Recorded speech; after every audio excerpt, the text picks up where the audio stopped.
Are we recording? We're recording. Okay. Okay. You can see me and you can hear me, and I have notes on my phone. Come on.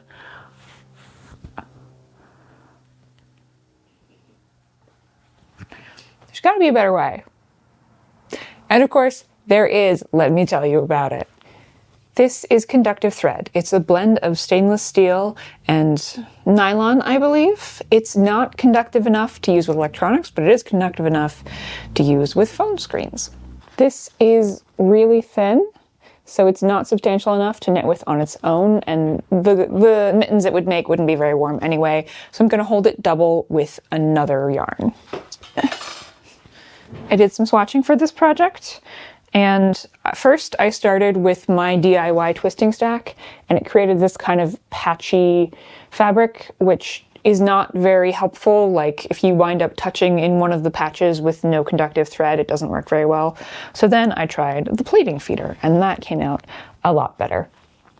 The plaiting feeder is a tool for knitting machines that holds one yarn in the front of the work and one yarn in the back of the work. And I'm working with my Brother 910, so it's got a special attachment for that.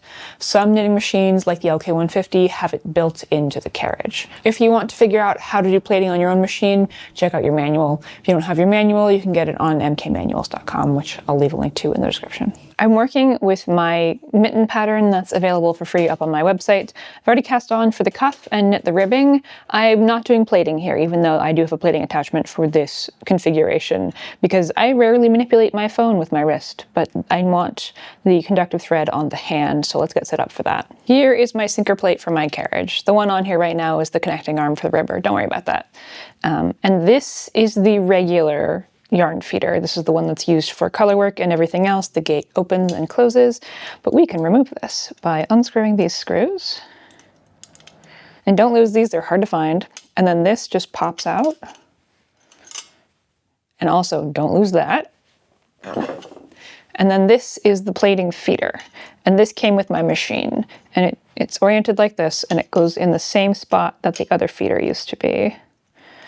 Do I have that oriented correctly? I do. Come on, there we go. And then the screws will line up with the holes, and then we just put these thumb screws back. And there we go, we're set up. So if you look closely at the plaiting feeder, there's one spot here in the center. That's the yarn for the right side of the fabric.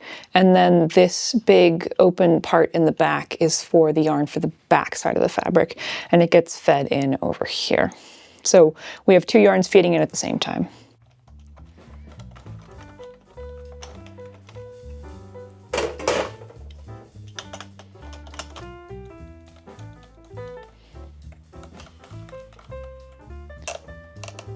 Here's a close-up of the plaiting feeder, and I have my two yarns. The green is already attached to the work, and then the conductive thread I have secured below the beds. So let's do the green first. It's going in the back, so it goes in here. And then the silver goes in the front, and that is it. The back yarn's not going to come out because of the way this overlaps here, but the front yarn can pretty easily slip out of here, so you have to keep an eye on it.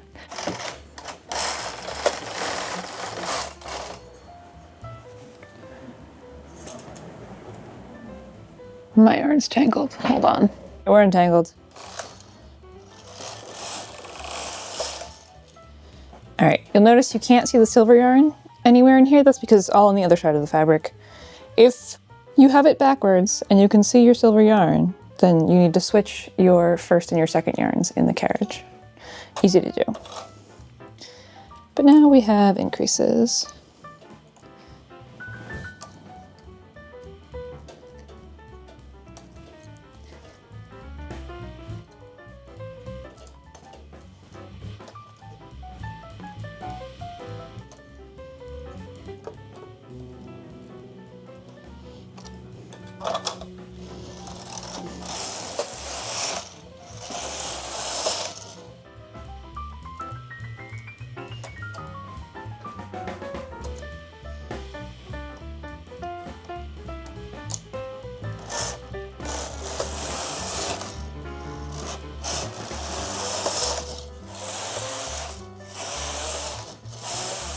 it's time to take the thumb stitches off. I need 14 stitches. Oh no, that one got dropped. It's only got the,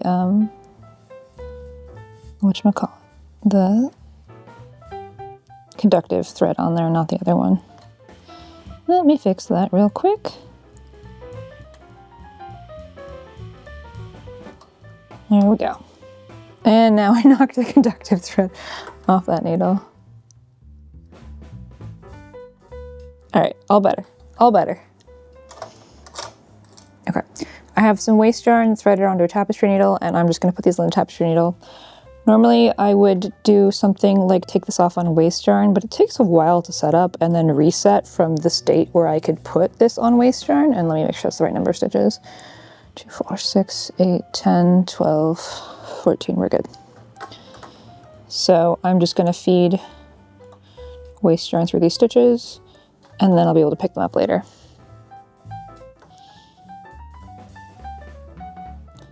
And this is on the opposite side from the carriage. If I were to try to do this on the carriage side, I'd wind up with like a weird long float coming from the edge as I started knitting again for the rest of the hand, and we don't want that.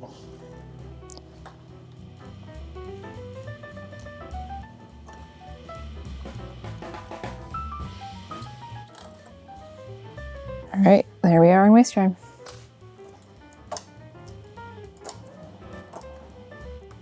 I don't need that one.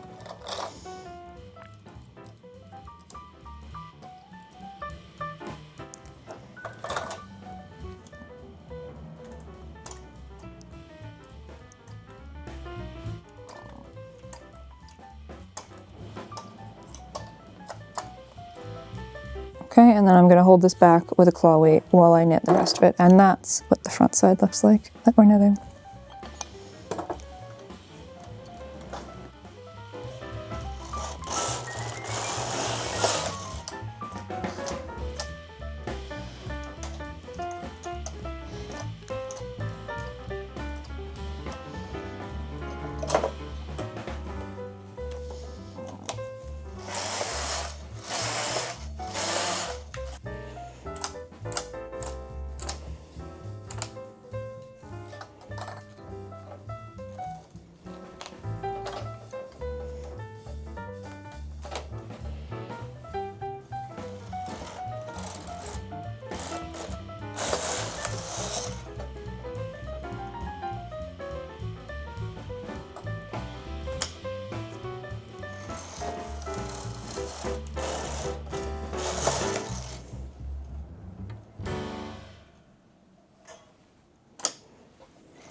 So here, the conductive thread slipped out of the feeder and only the non-conductive thread knit. I'm gonna undo this and fix it, even though it's very minor.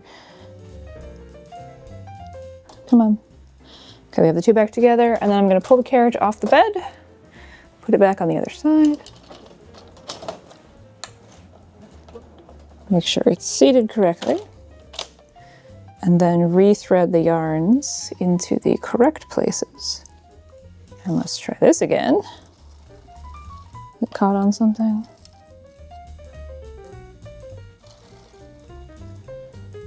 It's really tricky when it gets this far. Ah, no! Okay, let's try that one more time. I got this big loop because the yarn wasn't in the right place.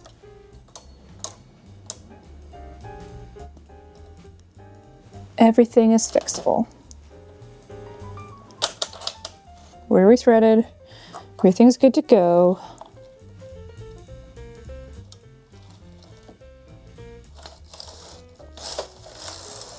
There we go.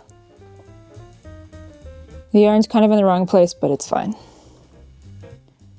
Then we're gonna go back in.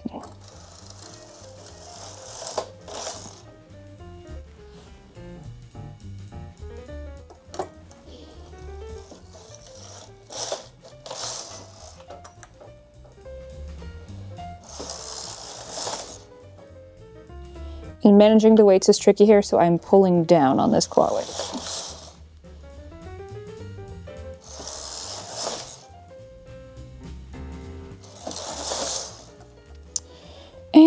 dropped a stitch or two. Lovely, lovely, lovely. All right, let me tie that one off first.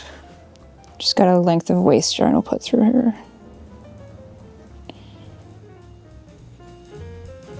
All right, that's not going anywhere. Okay.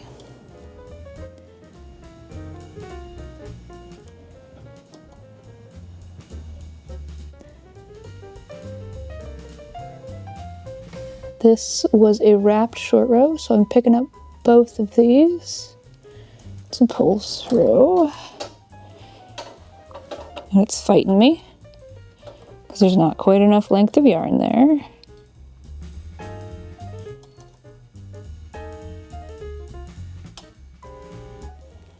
That's what I wanted. All right.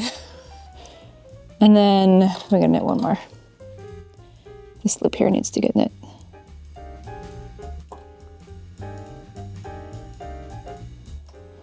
And we're back to normal. And now we know we need a better construction of weights to go here. When you're short rowing, weights are always the biggest problem. Whoa.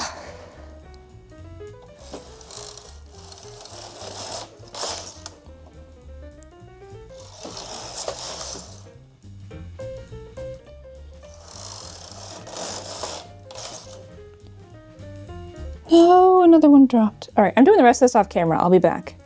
All right, now we're done. This pocket here is the fingertips, and then this is the front of the hand. And I'm gonna take the yarn out of the feeder, cut a long tail, because we're gonna catch our stitch this closed later. Yarn stuck on everything. Okay, and then this all comes off on waist yarn.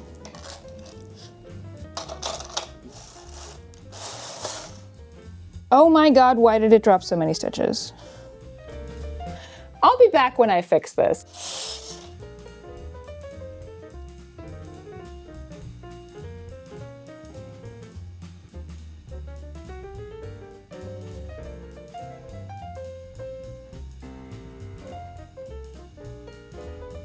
I am picking up the live stitches off of the waist yarn and putting them back on the bed to knit the thumb.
Here are my mittens, washed and blocked, and this one, the conductive thread slipped out of the feeder for 2 rows, and then I put it back in. I decided not to go back and fix this because I don't really use that part of my palm on my phone, so it'll be fine.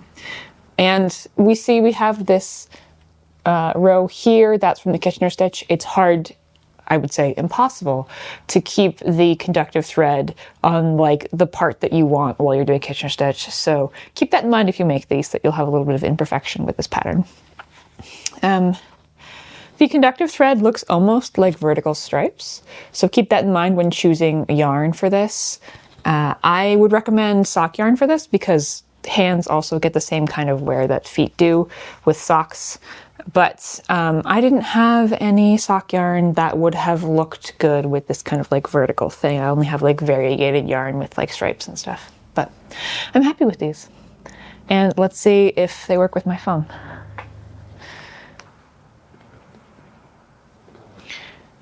Look at that, they work.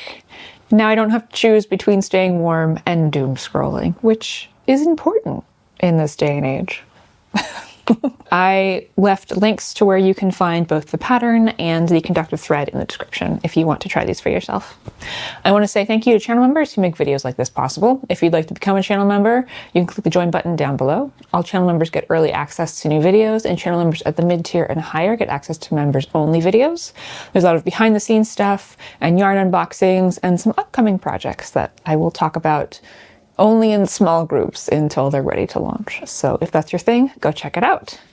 Thanks for watching. Happy knitting. And now I need a thumbnail.